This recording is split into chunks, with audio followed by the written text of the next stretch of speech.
Welcome to Dreamers to Leaders, Keeping It Real with Melody podcast. Melody is a born dreamer who started from being a flight attendant and worked her way up into now a tech fashion trendsetter, thought leader, and seasoned entrepreneur in multiple successful ventures. This podcast is for the awakened dreamer. Industry icons will share their humble beginnings up to the leaders they are today. Let's all learn and be inspired. Together, we can all prosper. Hello and welcome to the Dreamers to Leaders podcast. It's a podcast for the dreamers, more importantly, the doers. I'm your host, Melody.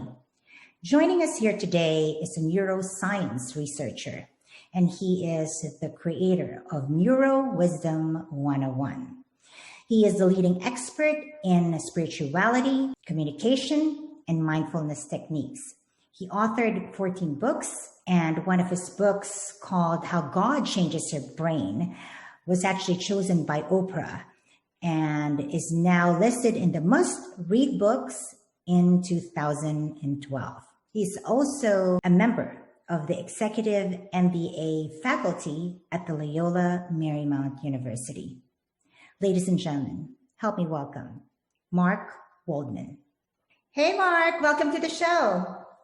I am delighted to be here. It's so wonderful that we connect. It's so wonderful that we connected because you were in my, the executive MBA program at 2014, Mark. Can you believe that? I think 2014, 2015. Well, I am, as you said, delighted that we reconnected. So let's have fun with this, Mark. Ready? I'll roll with you. All right. So let's start off by defining what NeuroWisdom is for our audience. I chose that particular word because most people don't realize that there's a very special part of your brain, two tiny structures. One's called the anterior cingulate and the other one's called the insula. And these parts of your brain actually give you access to your deepest intuitive insights about life. It's also the key part of your ability to relate to and empathize and feel compassion towards others and towards yourself. And the cool thing about it is that there is one strategy that can be used to stimulate that part of your brain. And when it does so, it creates kind of an ideal balance between all these other brain networks. Mm-hmm. And it's any form of relaxed, mindful awareness. If you just pause and you go inwards and you ground yourself, in that particular state, your brain is functioning better than it does when we're focused on an attention or doing almost anything else. Mark, did you coin that word, NeuroWisdom? Yes. That is spectacular. That's pretty awesome. Very neat. Now, while we're defining some terms here, I know those that have dabbled into mindfulness material readings, they have encountered the word Kundalini. Personally, I'm intrigued as to what that really means. Can you enlighten us by defining and simplifying that term? Oh, that's a great word. Can I enlighten you? Because that was the whole purpose of Kundalini. And now in the Eastern tradition, Kundalini is considered an energy that starts at the base of your spine and twists up and opens up each of these different chakras, and then you become enlightened. Now, I just happened to be the first person to do a case history study that was published in the Journal of Transpersonal Psychology. This goes all the way back to 1993. And I had my doubts and skepticism about what this was doing.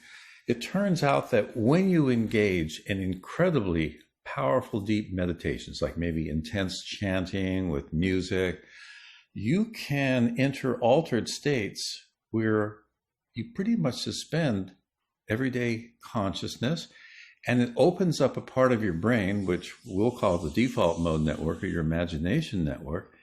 And it's like you are in a dream state, you are in a state that is literally psychedelic, and it's kind of amazing for most people, and a few people actually have a psychotic break from it. No way. So is that something that when you really put your mind, heart, soul in meditating that you experience that? Or is that sort of a mythical, rare type of experience? Is that something that one normally gets? Well, let me explain that by giving just a brief history. Andy Newberg and I, we are the world's leading experts in spirituality and the brain and states of consciousness. So going all the way back to the beginning of this 2 decades ago, Andy and I would be doing experiments with what's going on in the brain of a Buddhist meditator or a Franciscan nun, meditating on a passage from the Bible, or Sikh process where a person is going Satanama. Or the rosary, maybe, right? When you're praying the rosary. Oh, all kinds of things. But, also Pentecostals speaking in tongues, atheists praying to God, and let's see what's going on in the brain. Anyway, so we've done all of those types of studies. The gentle forms of contemplative meditation, where you are focusing inward, and it could be mindfulness, it could be transcendental meditation, it could be these Sikh, Hindu, anything that is gentle and reflective has a particular type of signature in the brain. And that's where that anterior cingulate insula that I mentioned earlier, we'll just call that, as part of the salience network, it gets stimulated in a way that again creates this ideal balance between your creativity and imagination, your ability to focus your attention on any goal or desire that you have. But with speaking in tongues, where you're kind of putting on jazz music. I don't know if you've ever been to a Pentecostal. Jazz, smooth jazz.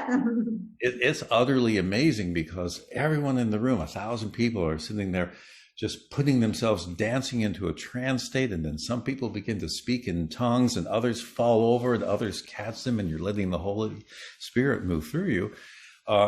That, or even like in the Sufi practice, where you're going la ilaha illallah, and in the Kundalini practices as well, you might be doing incredibly deep breathing,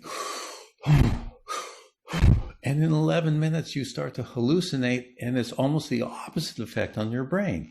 Your ability to be conscious is turned off. The part of your brain, your parietal lobe, that creates a sense of yourself, disappears.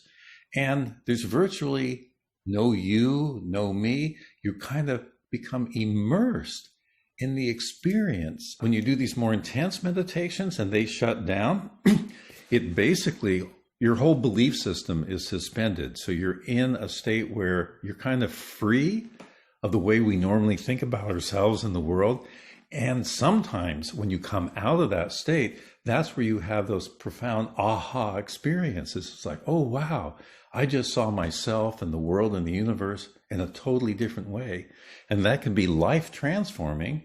And that's what we would consider to be, either a little tiny, we call it, a little e enlightenment, or a kind of an aha insight experience, or if it just literally just changes your whole worldview, we would call that a big E, or an enlightenment experience, kind of like in the East, where your sense of reality falls away.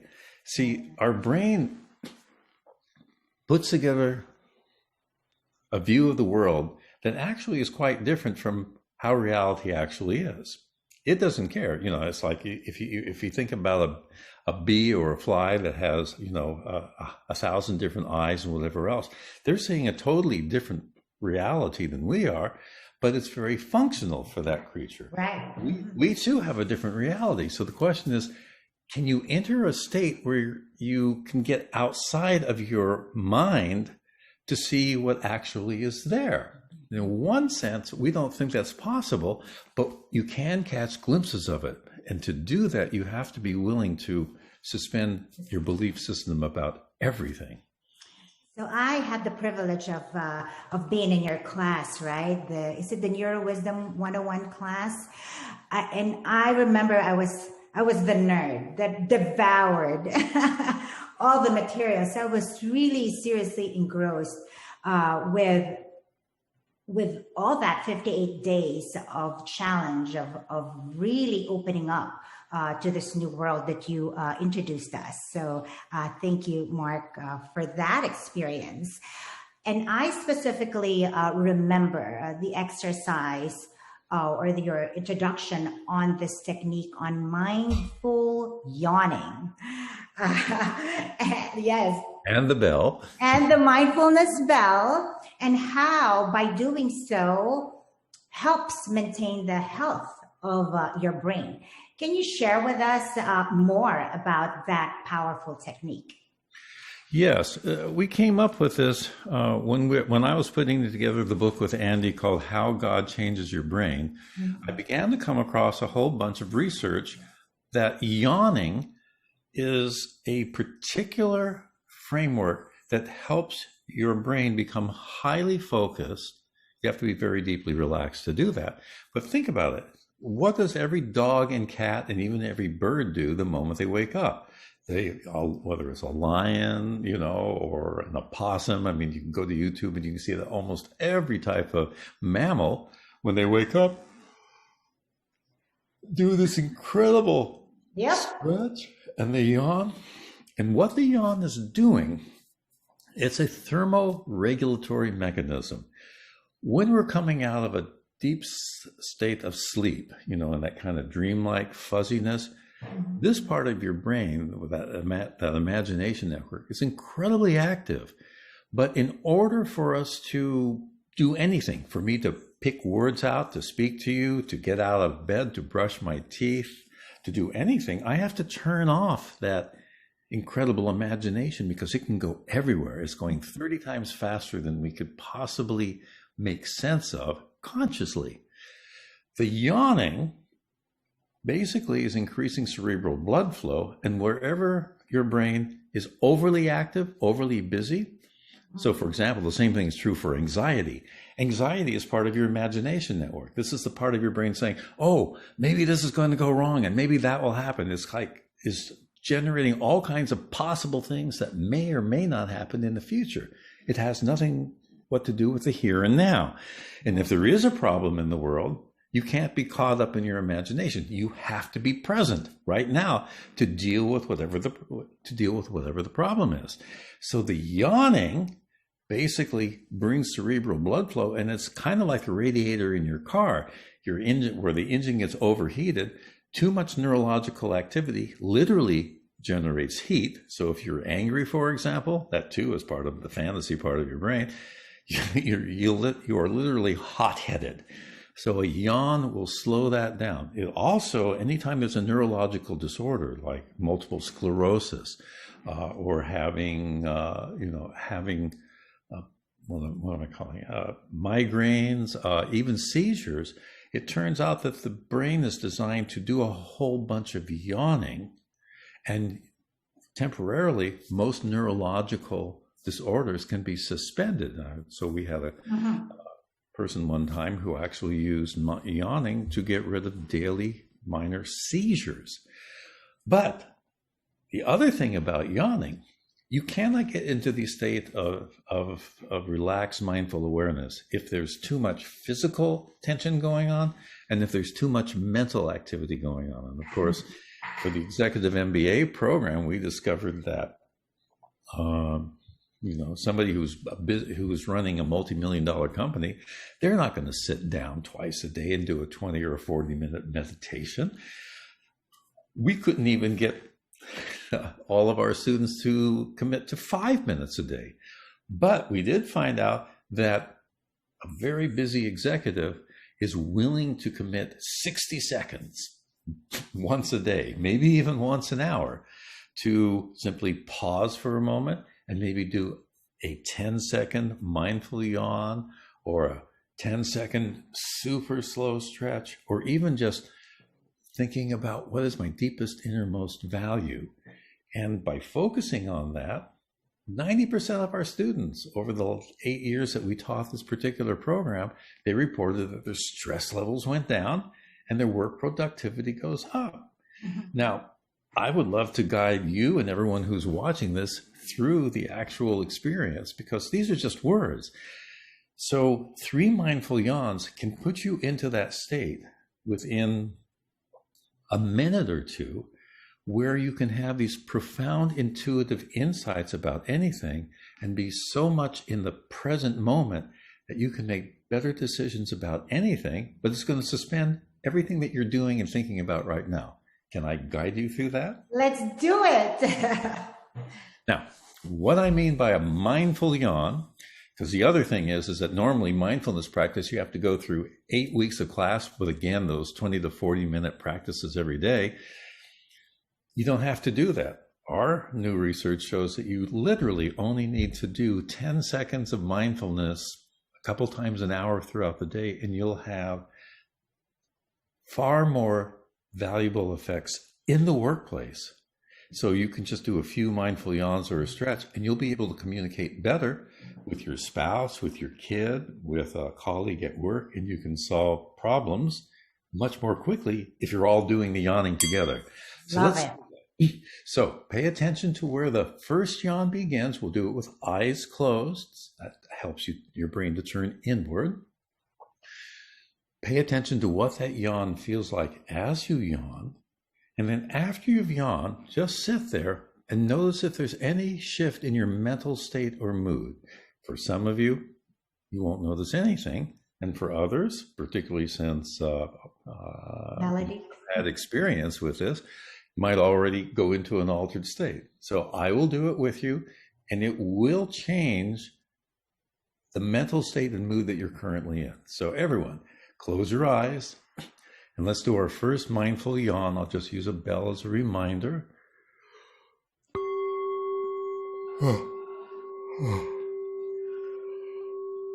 Even listening to my yawn might make you spontaneously yawn, and you can fake it.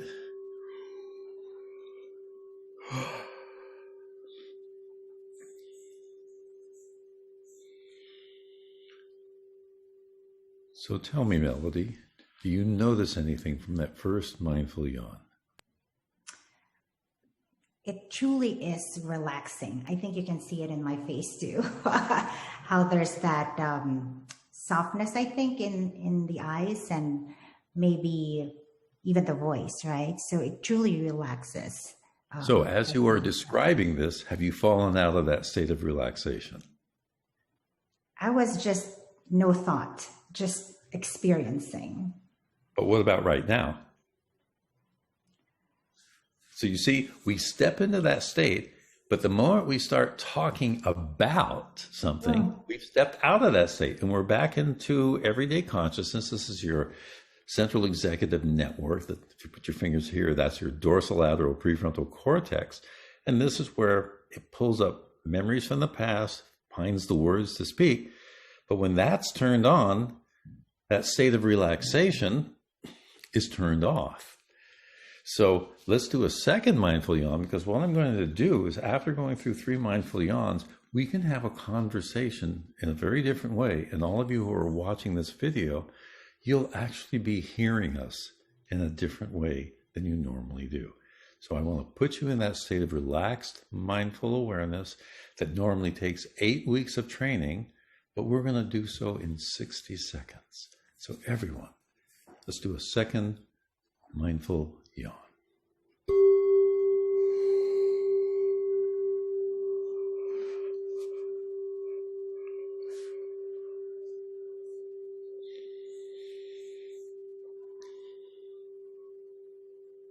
And again, just sit quietly for about 10 seconds and see if you notice any shift in your mental state or your mood.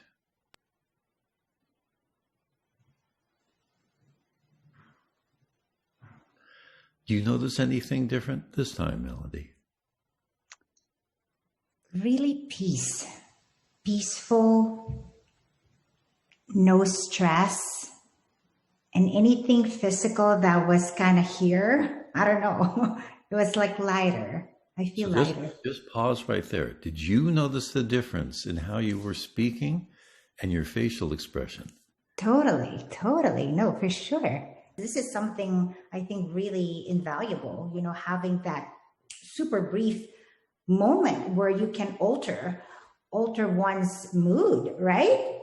It's disarming too. But there's one more step, because with this third mindful yawn, and for those of you who aren't experiencing that, like, there's always 10% of individuals are going, what's going on in this? Sometimes a super slow movement or focusing on a deep inner value. Those are the three most easiest ways to get into these altered states. With this third mindful yawn, both you and I are going to stay in that state.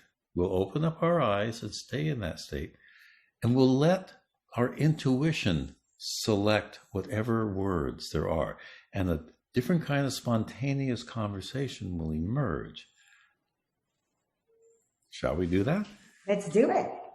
And all of you can, and if you put yourself in this, if you're watching this, you will both hear and see. You will be listening to us in a different way, and we'll be speaking in a different way back and forth. And each of us are only going to speak about maybe 10 or 20 words so that we don't fall back into this state of everyday consciousness. And this is where the magic happens. This is dialogue meditation. And you're using your intuition, and you can listen better. And one of the reasons why we only are going to speak about 10 or 20 words and count our words if it's too hard to do is that consciously we can only remember about 10 or 20 words of what we said. If I was to ask you, Melody, right now, share with me accurately anything that you and I said in the beginning of our interview. Can you remember it? About it's delightful for us to reconnect. That I remember. And how time flies. I don't know. That part I remember. I don't know. Our brain, we normally speak about 3 minutes before we stop, and the other person then responds. But in those 3 minutes, we've used, we've spoken about maybe 300 to 500 words, but the other person's brain has only focused on maybe 10 or 20 or 30 of those words. That's why we're almost always miscommunicating. We're going back and forth between that focused attention and that mind-wandering, daydream-like state. But that's where your brain is selecting the words that I say that are valuable for you. For me, exactly. We're all selective and sort of intentional with what we absorb, right? So, So if you want to be on the same page with somebody, your partner, your lover, even your kid, if you play the game of being deeply relaxed and speaking no more than 20 words, you'll have neural empathy. That is so true. How powerful that is. As a matter of fact, we're doing another one, right? We're going to do that. Now, we don't have, you can never stay in this state. This is the interesting thing about brain scan studies of meditation. We never stay in that relaxed meditative state for more than 20 seconds. Your brain has to shift back and forth between that wild, fast-forming, creative imagination, maybe this, maybe that, possibly this, possibly that. And then, okay, I need to do A, B, C, and D to achieve what I think my goal is. But if we consciously go back and forth and just, do another mindful yawn, or even just slightly stroking of your fingertips to stay in the present moment, and we practice consciously these 10 words back and forth, we get into the habit of learning how to go in and out of these relaxed state of mindful awareness, these brief meditations, 10-second meditations. And when we do that, that's what creates that ideal balance and shifting back and forth between this imagination, daydreaming, mind-wandering network, and your ability to focus your attention on achieving a particular goal. Right. The third mindful yawn, you and I will try, if it's possible, to have a conversation for a few minutes following our intuition, not what we think we want to say, or whatever script you and I might have about what we should say. So all of you will do this third mindful yawn and let our words flow through you when we begin to chat.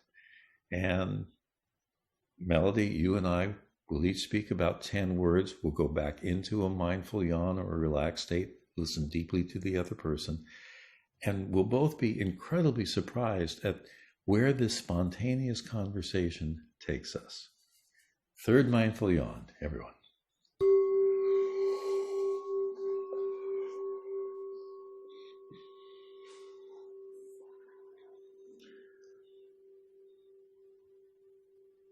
And all you and I have to do is to open our eyes and stay in this state.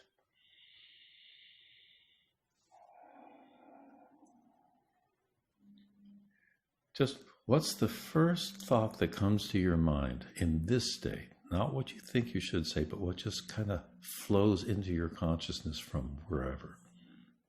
I feel peace flowing through me. And how about you? I feel so excited because my intuition wants to ask you the following question. And what would that be? What does your intuition, that NeuroWisdom, really would like to ask right now? What question feels salient? Mm-hmm. Core value that one could say to help improve productivity.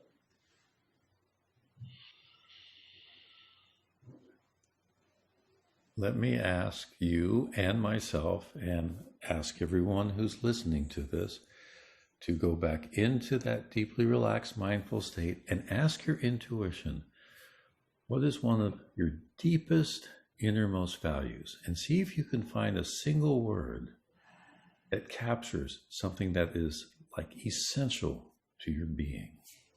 I'll just ring the bell as a reminder to go into that state of relaxed, mindful awareness.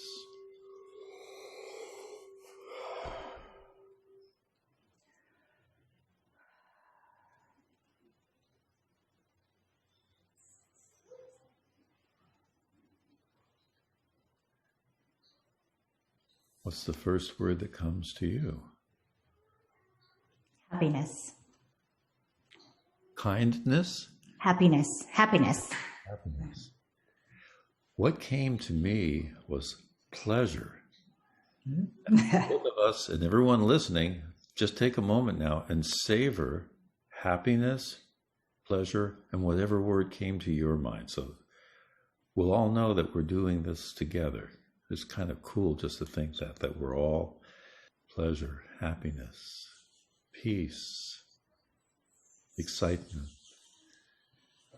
freedom. This is the inner value word that we actually discovered in our first class with our executive MBA students. If you close your eyes and you find one deep inner value word that you feel will help you through the workday, and you set a mindfulness clock onto your cell phone where you hear this bell, maybe have it set to go off 3 times an hour. Even if you're in the midst of something intensely work and you hear that first bell, just take 10 seconds and do a mindful yawn or a super slow stretch, or focusing on that deep inner value, and you'll feel a warmth go through you. When you throw yourself back to work, that's why 90% of the students and throughout the world, wherever we do this with, find that they are more focused, they're more relaxed, they become more productive. And I always loved what somebody in our class would always say, like in one of the classes, I don't know if it was the one that you were in, one of the executive MBA students ran a whole department of the Army. And so at the end, we have a person do this for just 10 days, wake up in the morning, what's your deepest, innermost value, write it down. And then we have some questions at the end. And the first question is, what was your first reaction to being asked to do this? Do you remember what your first reaction was? I remember truly being excited because prior to your class, I flew all the way to Canada to do this Silva Mind training, which is quite similar. And then a few months after, I get into this MBA program, nowhere in my thought process that I would be having this course. And lo and behold, your course was one of the first modules that we had to tackle. So I was really crazy excited, totally engrossed with the subject matter. I was a nerd in the class. It was required because, everyone in our class are running companies 12 hours a day during the week, and then you have to come in for the weekend and spend all weekend doing the EMBA program. Lowering stress levels to stay focused is absolutely essential to get through the whole program.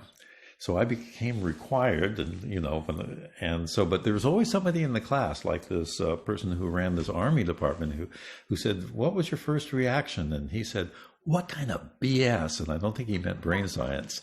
Is this, for an accounting class? Because accounting was, is the first first large module for that thing.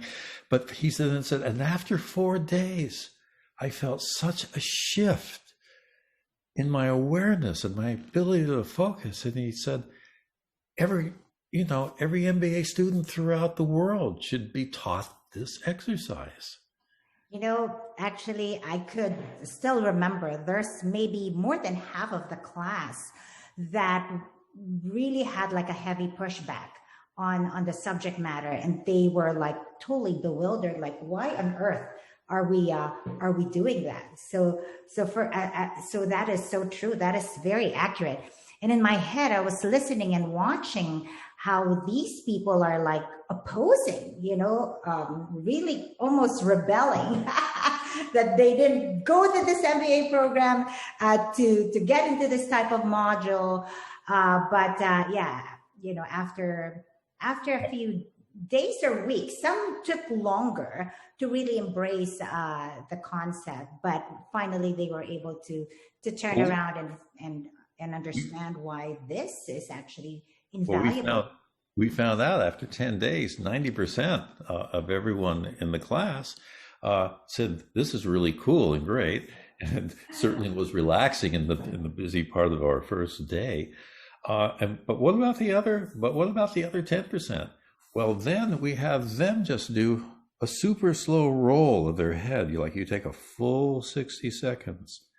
And the slower you go, if you feel a little ache and pain, and you yawn into it, we discovered that the pain would disappear. It turns out that yawning regulates all kinds of pain centers in your brain. And that one is how you become more aware of your body. Now, there would always be one student in every class who didn't get anything from this. And that student was our problem student for the rest of the year. So I don't know what happened in your class, but when you get into the teamwork games, you have to be relaxed and just, being able to be aware and present with each other, because it suspends your ability to be defensive or argumentative.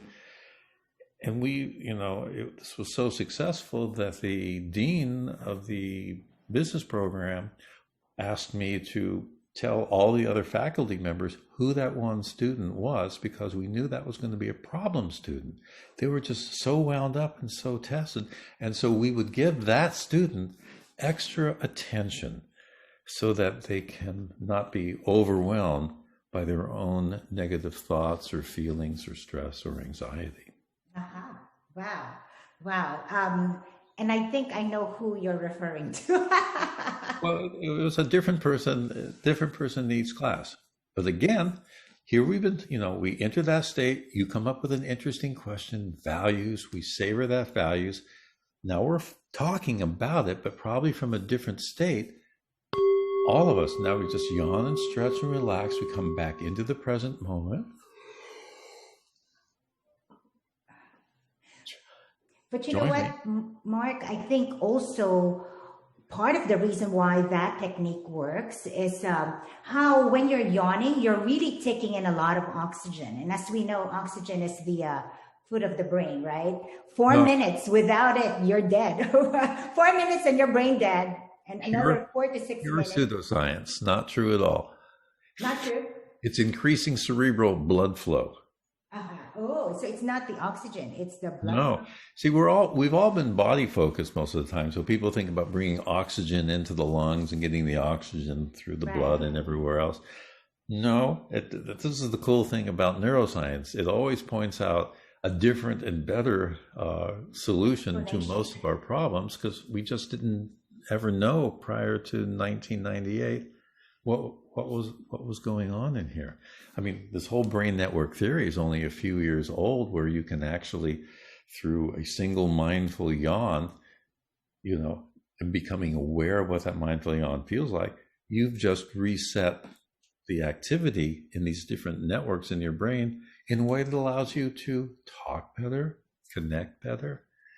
And so in this state of relaxed mindful awareness, you can create a conversation with anyone that undermines the ability to get argumentative or defensive.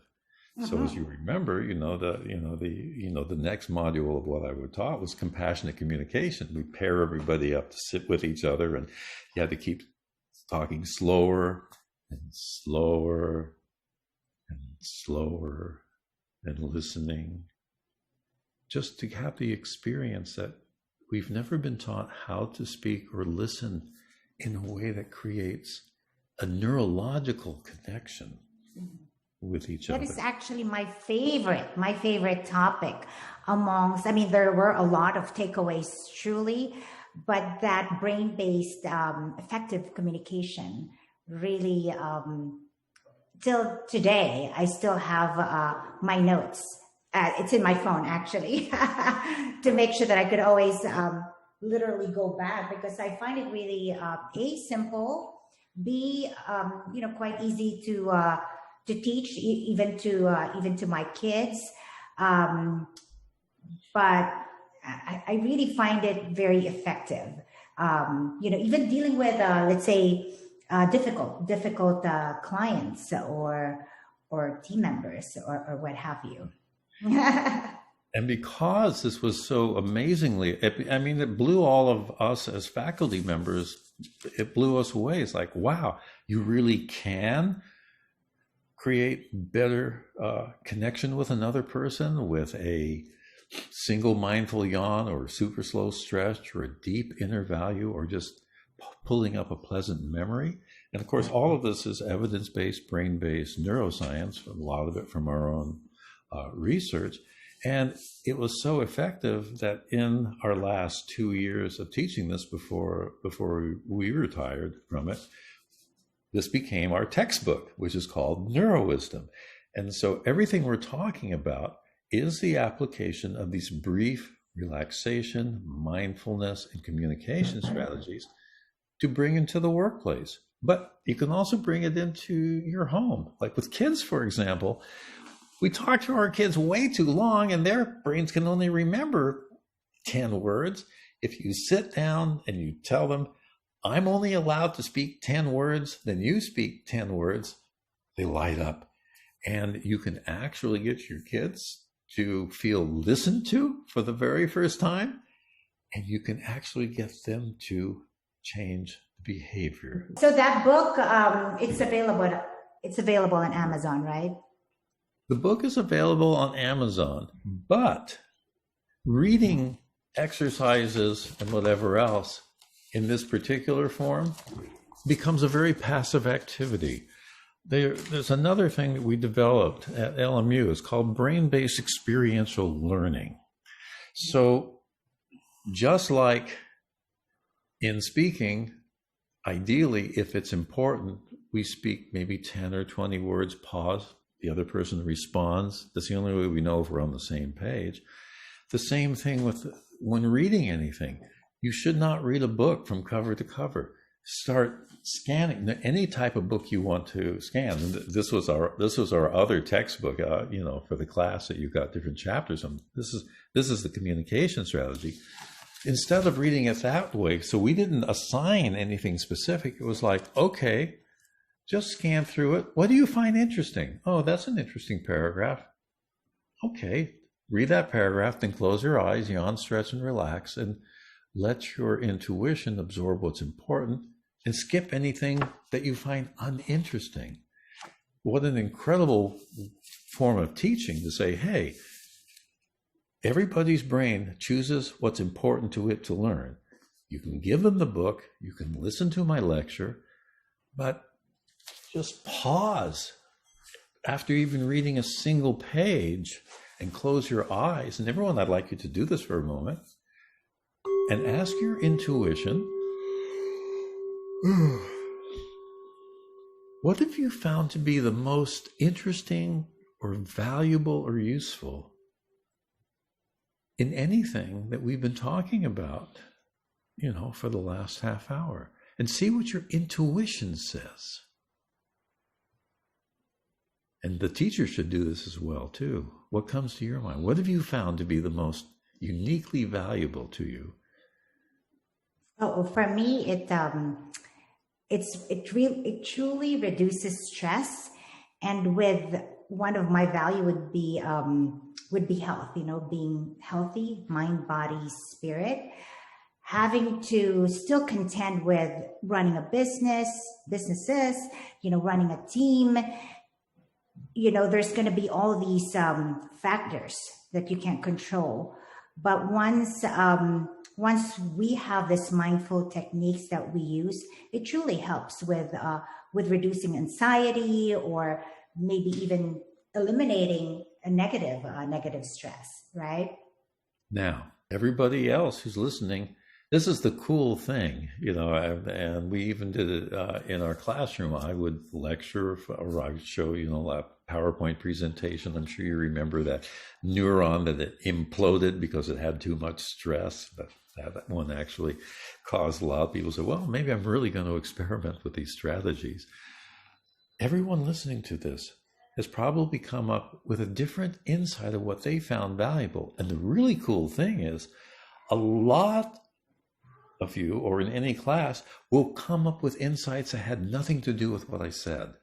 And we as teachers, whether we be a teacher in a class or a parent with our kids, have to honor and respect the unique way that the other person makes sense of our exchange. Most of the time, we think we should impose our belief system on somebody else, and we won't give you a good grade, or we won't yell at you as a kid if you follow my rules. So brain-based experiential learning is the exact opposite. Don't follow my rules. Don't assume that anything I'm saying should be remembered or valued, even for a test. That test has to be basically, I'm interested in what you found to be the most stimulating and interesting, and how might you apply that to your life? When was the last time you were ever in a classroom where the teacher did that? Right. Yeah. Been a while, especially with the pandemic, right? Everyone is hashtag stay home. So yeah, I would imagine it'll be at least a year for a lot of our audiences, right? But the wonderful thing is, because this is my homework assignment to everyone who's listening to this, I want you to go out and experiment. Don't assume that anything I say is true or not.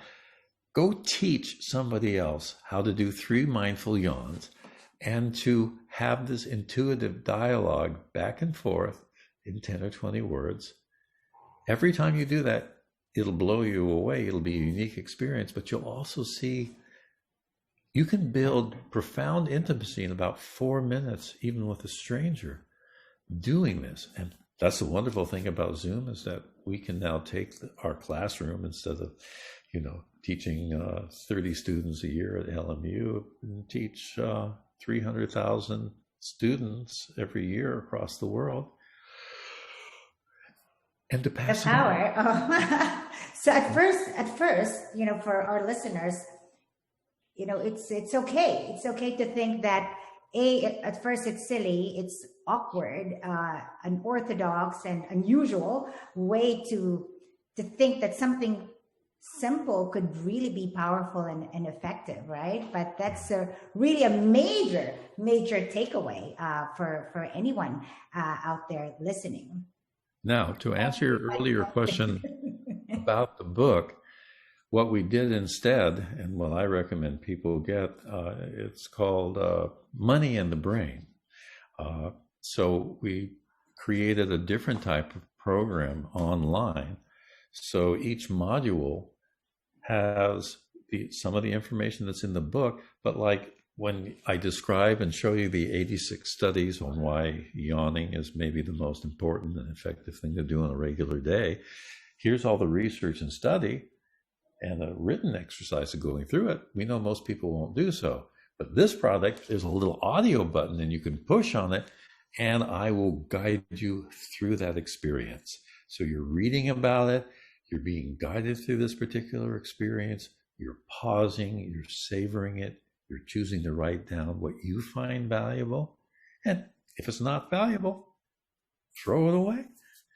Delete. There is a very interesting study that shows there is an uptick of the number of people that are now meditating.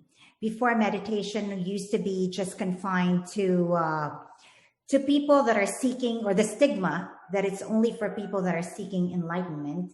And now spiritual development, rather than mindfulness as being perhaps the most important thing to add to your healing process and taking medicine. You add mindfulness to any drug that you're taking, the drug is more effective. If you add mindfulness to any illness that you have, you recover more quickly. If you add mindfulness into the classroom situation, those students get better grades. So right. Yeah, mindfulness, began probably around 2008, ended up being on the cover of Time magazine and Newsweek magazine, and we ended up on the cover of Time magazine as well. And what I'm saying to everybody is that you don't need to do these 20 to 40 minute meditations that will show structural changes in your brain, which we don't know if they're important or not, but just saying that 10 seconds of mindfulness can be profoundly effective. A new study came out around pain. So the person is given a painful shock, and you can record what happens in the brain when you're in a brain scan machine. And when it deals with pain, there's your conscious notion of pain, your subjective notion of pain, and I'll just show kind of an arrow right here. That's the area that gets lit up. But there's also the part of your brain that goes from your brainstem to your motor cortex, which is what registers the actual pain. So normally you'd have, with a shock, you'd have this amount of subjective pain and this amount of neurological recognition of pain. And then they just ask the person you're going to get shocked again. We won't tell you when. All I want you to do is just to say to yourself, accept. You're going to accept the fact that you're going to get a painful shock. Both the subjective aspect of pain dropped in half, but the actual physiological recognition of pain dropped in half simply from 2 seconds of accepting. Acceptance is a key part of all mindfulness. So if you have a problem, let's say you feel like you're highly anxious, or you're a procrastinator, or you're just a negative thinker all the time, if you simply literally mindfully accept that you're a highly anxious person, literally in that day, your anxiety will drop in half. Wow. So that's new information for me. Accept. That's wonderful, Mark. So what they're saying also with the uptick of people that are now trying to practice meditation, 7% of children. So they're saying 300 to 500 million globally are now into some sort of meditation, and out of those, 7% are children. So that's really intriguing to me. And out of that number, 14% more are women. So why do you think that there are more women that are wanting to get into meditation? Well,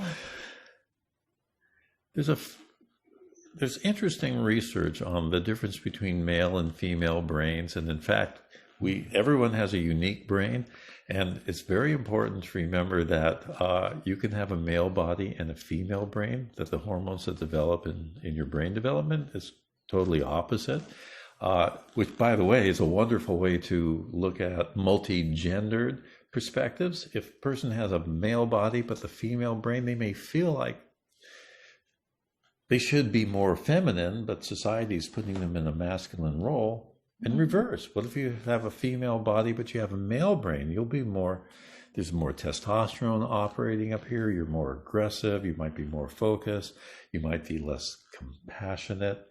So that female brain does tend to have a larger anterior cingulate and insula, the part of the social brain that gets stimulated through mindfulness practice. So it would be easier if you have a female brain. And I think a lot of male therapists, for example, and the really warm and empathic male doctors, if you can ever find one, they would be more open and likely to appreciate that. But the people with a male brain are the ones who really need to be practicing mindfulness more. They actually have a bigger amygdala, and so they tend to be a little bit more stubborn, a little bit more aggressive, a little bit more territorial. So they're more of, competitive versus complementary and cooperative. So all that be put in the thing. The best place to begin with training children in mindfulness is in kindergartens. There's programs for virtually every year, simple mindfulness thing, like maybe even just listen to the sound of the bell and then ask the kid, what does it feel like to have listened to that bell? If you go through these 10-minute per day little mindfulness exercises for children in first grade, second grade, and you do it for 1 week, by the end of the week, those children are playing better with each other out in the playground than the other children who aren't doing that. I totally could see that. Yeah, for sure. But if you stop doing it, they go back to their kind of greedy, selfish, narcissistic thing.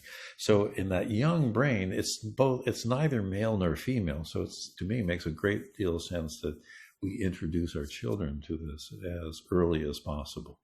So yes, I do think that I think the world should be run by female brains. There you go. Now, so for those for our listeners who are beginners and want to improve on it or just be introduced to it, what would you suggest would be pointers to help them get into meditation? Well, these very brief forms of meditation have proven to be far more useful and effective than the big ones. And what I like to do is simply share my screen because it'll make it easier for me to make recommendations to it. Unfortunately, because we are the world's leading researchers in this area, the products that we've created, I humbly submit, are far superior to what other people are creating because they're usually using our research to create their products. Let me share my screen with you. So I presume you can see this, yes? So if you go to markrobertwaldman.com, you'll go to this page. And a great place to begin is because I also train NeuroCoach students, therapists, and teachers, and doctors, and attorneys how to do some of these to bring this type of practice into the counseling and coaching world. And if you go to the front page here, you'll see that I have a lot of free ebooks. So this one is Neuro Tips for Money, Happiness, and Success, and this will give you basic, simple suggestions of things you can do. By the way, it turns out that your brain loves money, and that the more your income is, the greater your happiness is, and there's no end to it. So everything you say that, that money doesn't buy you happiness, apparently money does. So these are free, right? These are all free materials. These are free. And over here is Love in the Brain. This is the brand new program that I created. I'm proud with it. Normally, I started out, I was going to have 4 videos of maybe an hour each, and I ended up with 23 hours of video where I guide you step by step experientially through the 7 neurological stages of love, from desire and fantasy and to lust and romance, to disappointment, rejection, even spousal abuse, to that level of acceptance of who you are. When you can be guided experientially through all of the positive and negative memories you've had about love, you can put them aside. And then I teach for the first time in a program this compassionate communication exercise. You do it with me, but you do it but then you can do it with somebody else as well, or even show them the video. So you have this whole experience. It's kind of the sum total of all my work. That's the Love in the Brain program. This is an ebook that will give you some of the key elements about that. But again, remember, words, they just kind of float through your head, versus if I can guide you through the experience of a yawn or an inner value, or to immerse yourself in the deepest sense of love that you have. For example, here's our neuroscientific definition of love: simply being in the present moment with another person you trust, and then allowing a spontaneous interaction to emerge.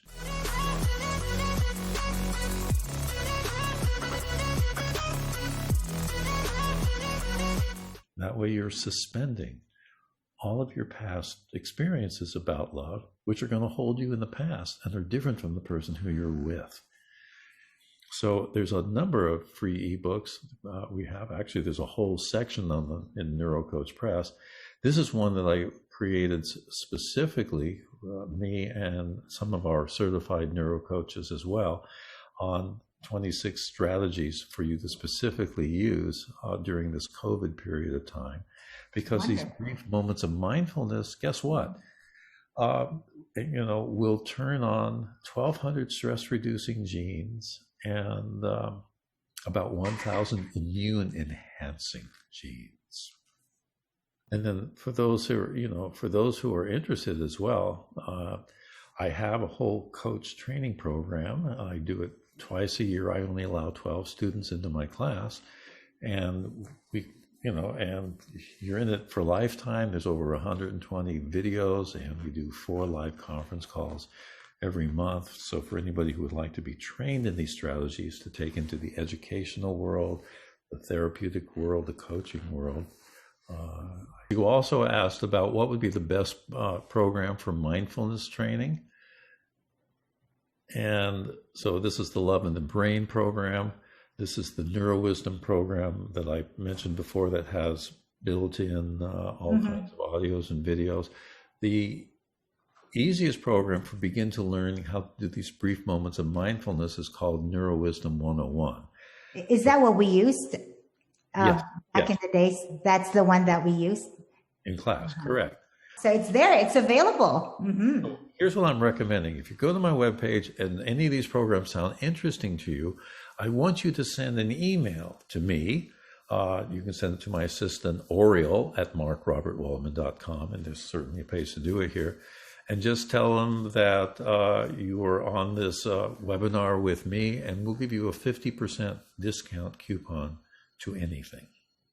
Wonderful. So that's 50% off by mentioning Dreamers to Leaders podcast with your when you email Mark's assistant. And all these information, the website, Mark's information, Oriel's the assistant's information, will be in the description on the thumbnail, or below the thumbnail of this episode. So if you were not able to jot down the website and whatnot, everything will all be laid out beautifully in the description of our podcast. And if you're interested in the NeuroCoach training program, again, send me a note on that, and I'll send you a whole bunch of videos. One of them is basically describing this whole new brain network theory. and also how to bring compassionate communication into your work right now. So I just turned 70 years old, and I'm really excited that I can start putting and giving a lot of programs away to everyone who's interested. Wonderful. Now, we talked about the power of meditation. So there's a saying that that the one who has his mind still, let the whole universe surrenders. For a person who has a still mind, the whole universe surrenders. So there is that potent, legitimate power to meditation. So can you again briefly just touch on why that is so, why there is truly power in silence and being mindful? Well, you use the word surrender, and surrender is kind of like another wonderful word for acceptance. So, and again, rather than talking about it, let me give you and everyone the experiential sense of it. And this will be, and the cool thing about mindfulness, you don't have to follow somebody else's way to do any form of meditation. You can create your own form. So this is totally embedded on the spot, but I know it'll be quite valuable. All of us, let's go into that state of relaxed, mindful awareness. You could yawn, you can stretch, you can gently stroke your hands, you can focus on a deep inner value. And then in this silence,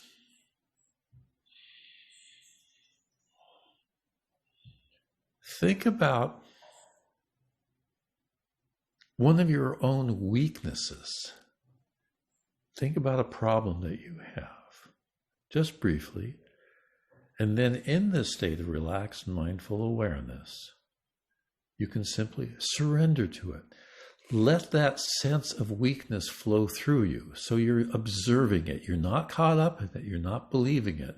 When you're in this state of mindfulness, you observe all of these different thoughts and feelings and memories and sensations that are just floating through your mind. You don't have to obsess on them or lose yourself in it. If you feel anxiety, just watch that anxiety right now. If you feel tired, observe the tiredness. Watch all the different thoughts or feelings that come up. And look at your whole life and just surrender to being in the present moment right now with me and with Melody. Focus on a deep inner value. It could be peace or calm or connection or gratitude. Let that flow through you.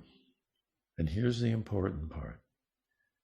If you're in this state of surrender, mindful acceptance in the present moment, just open your eyes and make connection with whomever you are with. It only takes 10 seconds before you go into a meeting, before you walk into the room to meet your partner or to see your kid, to just pause for a moment, to do a mindful yawn. Think about your deepest, innermost value that you want to bring into that interaction with somebody. Learn how to have the sense of dialogue meditation, where you are in the present moment, you're trusting your intuition. That calmness and serenity, the other person will see it in your face, will hear it in your tone of voice, and you can pull them into that neurological state, at least for a few moments. Very, very beautiful. I love it. Now, Mark, for those people who have traumatic experiences or very painful memories of the past, toxic negative thoughts that linger in their head, how does meditation help in those cases? Meditation can actually, for some people, make it worse, because the thing about trauma is that the memories that get formed get embedded actually in a whole set of neural networks, and it includes the emotional content of the original traumatic experience. Here's where, so in mindfulness, there is now trauma-informed mindfulness, to be aware that certain people with, particularly with PTSD, who might not benefit with eyes closed, and again, just little brief forms of mindfulness might be a whole lot better. This is one of the important parts that I built into the NeuroCoach training program, which is that in this state with another person, when you're in a deeply relaxed state, I, for example, can ask a person to intuitively let whatever traumatic memory comes up that they feel safe in sharing. This is very different than the therapeutic approaches where the therapist thinks they have to pull it all out. And then we just begin scene by scene. What happened? Like if the little girl was molested in the basement by the uncle, what's it like when she's at the top of the stairs hearing her uncle call her down? So we just take that little scene, pause, visualize yourself sitting there.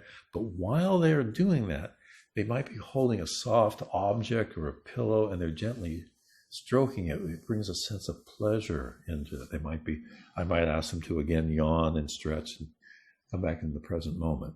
Joseph Ledoux is one of the most important researchers in terms of trauma, threat in the brain, whatever else. It turns out that when you recall a small piece of a traumatic memory, and most traumas have a dozen traumas within it, when you recall a memory, it's unstable.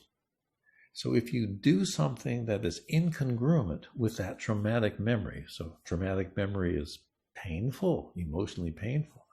What if you're doing a warm, soothing, self-nurturing touch and you're anchored in the deep inner value? As you bring up that trauma just a little bit as a scene, this disrupts the brain's ability to reconsolidate that trauma. Normally, if you just talk about your trauma, you actually strengthen the neural network and you're more encased in it. So it's a very simple and unique way of staying in the state of relaxed mindful awareness and being guided through scene by scene. 15-minute traumatic experience, you only have to take about 5 minutes of that to go through slowly, and you'll feel, the coach or the therapist will hold you in the state and make sure that you don't get trapped in the memory. And you're simultaneously relaxed and even feeling pleasure, recalling a painful memory. You'll still remember the memory, but it literally strips that memory of any emotional content. So because of the soothing effect of now, almost kind of on the same line, and I think I glanced through one of your newsletter and there was a topic on how dark thoughts, infidelity, sexual addiction, those thoughts have an effect on your brain. Can we briefly touch on that? Oh, if I was to yell and scream at you right now, it might take you a year to get over that particular effect, even if I've told you that I'm going to playfully yell and scream at you right now. So strong negative experiences form much stronger memories because it could be a potential threat and your brain decides to record that very, very deeply. So the same thing kind of holds true with that. If you have just a negative thought that keeps recurring, like, I'm worthless, I'm worthless, I'm worthless, you can put yourself in the state of relaxed mindful awareness. It works much better if you can just do this with a friend or a colleague to help hold that space. And then use your intuition to watch all the different thoughts that pop in and out through consciousness around being worthless. So, for example, you might say, yeah, I'm no good. And then you say, well, no, I am worthwhile. And then it's going, I guess I don't trust myself. And then sometimes what will happen is that, because I'll oftentimes ask you this, where did you first have that sense of worthlessness? And the person might go, for some reason, I'm thinking of my father's face. All right, relax, be in that state. What do you hear your father saying to you? And almost always that parent is saying, you're never going to amount to much. You're not working hard enough. And it's kind of like as children, we want so much to please a toxic parent that we assume that they are right and that we are wrong. Mm-hmm. So this is the work of, Seligman and positive psychology. For every negative thought and feeling you have, if you could just sit back and recall 3 positive qualities, 3 things that you're grateful for, or even 3 things you did well that day, and you just do that 7 days in a row, the research shows that your self-esteem continues to grow over the next 3 months, stabilize, and stay high for the next 3 months after that. So, we have to consciously choose to have at least 3 times as many positive thoughts, even if we're just making them up, to every negative thought that pops into consciousness. Mm-hmm.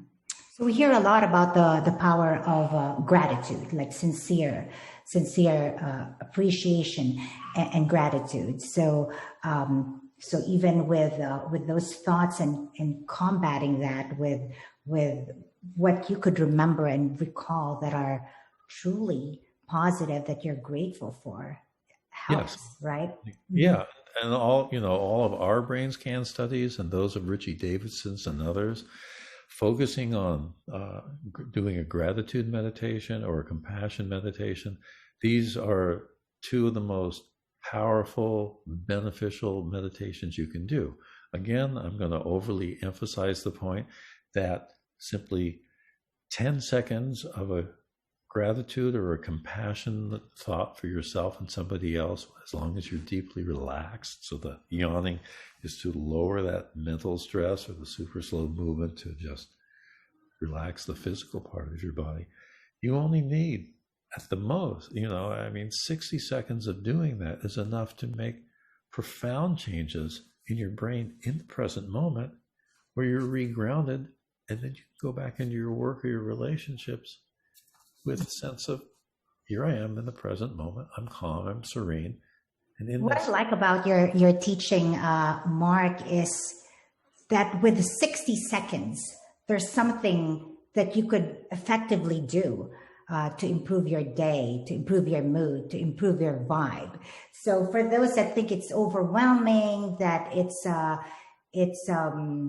tedious, and what have you, all the excuses are sort of gone when you say, you know what, dude, 60 seconds is all you need. And it's just 60 seconds that you really enjoy doing. That's why in all of our books and all of my programs, I'll offer you 6 or a dozen different ways to spend 60 seconds in gratitude, compassion, self-nurturing love, recalling a pleasurable memory from the past, thinking about somebody who cares for you. If everyone closes their eyes and you just think about somebody who you deeply care for or cared for you, you'll notice that a small half smile begins to move across your face.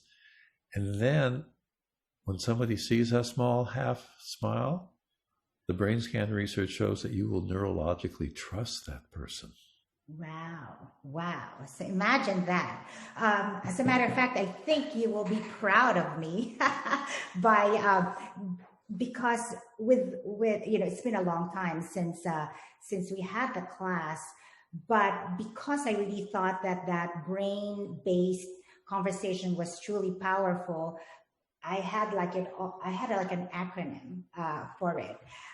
Just so I could remember it, and it's kind of making it my own, right? And it's the 3R and the 3S. So the 3 R's would be relax. So if, let's say, I'm communicating with, or I know that I'll be communicating with so-and-so. So A, relax, recall a pleasant memory, restate your core value, and the 3 S's are A, S, smile, the Mona Lisa smile, right? Speak softly and speak slowly or slower. So it's a challenge, I always have to catch myself, but I think there is truly, potency in that. But you always have that beautiful smile on your face. And I think that's one of the reasons why you, if not already, are going to be one of the most well-loved podcasters I love it. Thank you. Hey, so as we wrap it up, Mark, we talked about how there is that increase in people trying to meditate, and because of that, the apps that are out there that tackles meditation, mindfulness, it's around 195 million in revenue is kind of the recent study. But amongst all that are out there, what would you recommend to our audience? Very simple. Pick any one that you like that feels valuable, meaningful, gives you a sense of pleasure. And the moment it becomes boring or repetitive, switch to another one.